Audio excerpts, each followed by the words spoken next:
আসসালামু আলাইকুম। এখন আমরা কিউবিটাস ভ্যারাস বা গান স্টক ডিফর্মিটি এক্সামিন করব। এক্ষেত্রে গ্রিটিং দিয়ে শুরু করব। আসসালামু আলাইকুম, আমি ডাক্তার মোহাম্মদ আব্দুর রউফ। আমি আপনার কিছু পরীক্ষা নিরীক্ষা করব। ব্যথা দিব না, ব্যথা হলে আমাকে জানাবেন। আপনার কি সমস্যা, কতদিন ধরে সমস্যা, এখানে কখনো আঘাত পেয়েছিলেন কি না, আচ্ছা তখন ভেঙে গেছিল, তখন কি চিকিৎসা নিয়েছিলেন, আচ্ছা এটার জন্য আপনার কি সমস্যা হয়, হাতে বোধশক্তির কোনো সমস্যা আছে কি না, আপনি কোন হাতে কাজ করেন। এরপরে sir I need proper exposure and screen for further examination. আর যদি ফিমেলের ক্ষেত্রে হয় একটা ফিমেল অ্যাটেন্ডেন্স লাগবে। ঠিক আছে বাবা, উঠে দাঁড়ান তো, এক্সপোজ করব। এই পর্যন্ত অনেক সময় স্যার অ্যালাউ করে অথবা বলে যে পুরোটাই খুলো। এবার আমরা প্রথমেই ওর সামনে থেকে ডিফর্মিটিটা দেখব। আপনি বাবা হাতটা এরকম করেন তো, সোজা করে। ঠিক আছে, এবার আপনি হাতটা উল্টান। ঠিক আছে, এভাবে আমি তার প্রথমে বুঝে গেলাম যে কিউবিটাস ভ্যারাস ডিফর্মিটি আছে, কিউবিটাস ভ্যারাস ডিফর্মিটি আছে। এবার হচ্ছে তারকে আমরা এখানে নিয়ে আসবো, নিশ্চয় বলবো হাতটা সোজা করেন। এখানে আমরা সামনে থেকে দেখব, আমরা 3 প্লেনে 3টা ডিফর্মিটি পাবো, এই জন্য আমরা 3 প্লেনে দেখব। এবার বুড়ো আঙুলটা উপরের দিকে নেন। ঠিক আছে, এবার নিচের দিকে হাতটা নেন। আমরা 3 প্লেনে 3টা ডিফর্মিটি দেখে ফেললাম। ওকে, এবার হাতটা সামনে নিয়ে আসেন। এখানে আমরা একেবারে নর্মাল যে রুল সেটা অনুসারে আমরা দেখে নিতে পারি। আপনার বুড়ো আঙুলটা কাছের দিকে নিয়ে আসেন, দূরে নিয়ে যান, ছাদের দিকে নেন, আপনি এরকম করেন, এটা দেখতে পারি, নাও দেখতে পারি। ঠিক আছে, এরপরে আমরা চলে যাব তার ফিলে।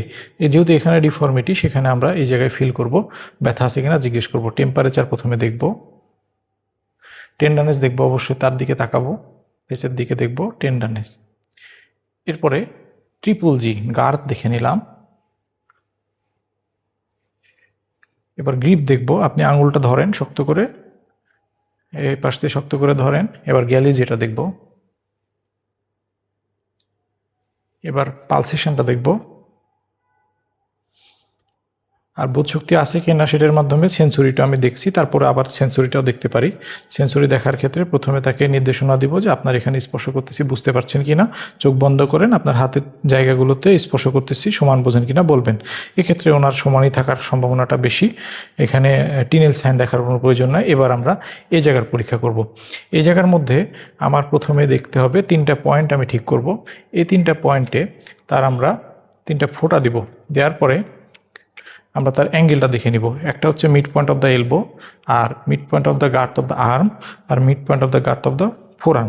এটা দেখব, mid point of the elbow, mid point of the girth of the arm, mid point of the girth of the forearm. এটা দেখার পরে আমি গনিওমিটার দিয়ে অ্যাঙ্গেল দেখে নিব। গনিওমিটারটা সেট করতে তাড়াহুড়া করা যাবে না। এটা আমরা জানি যে নর্মালি একটা মিড পয়েন্টে, এলবো মিড পয়েন্টে এটা মিড পয়েন্টটা ফিক্স করব, আর ওপরে এটা মিড লাইন বরাবর এটা ফিক্স করে নিব। এইটা ধরে নিয়ে আমি ভালগাসটা দেখে নিব। নর্মাল ভালগাস অ্যাঙ্গেল 5 থেকে 10 বা 5 থেকে 15 হতে পারে। এক্ষেত্রে আমরা একটু ভালগাস পেয়েছি। আর এই ক্ষেত্রেও আমরা মিড পয়েন্টে আমি দেখে নিলাম, উপরে ফিক্সড করে নিলাম। এখানে তার 10 ডিগ্রির মতো ভ্যারাস আছে, তার মানে কিউবিটাস ভ্যারাস ডিফর্মিটি আছে। এরপরে আমার কি করতে হবে, স্ট্রেস টেস্ট করতে হবে। ভ্যারাস ভালগাস স্ট্রেস টেস্ট করব। ঠিক আছে, এবার হচ্ছে আমাকে আইসোস্কেল ট্রায়াঙ্গেলটা দেখতে হবে।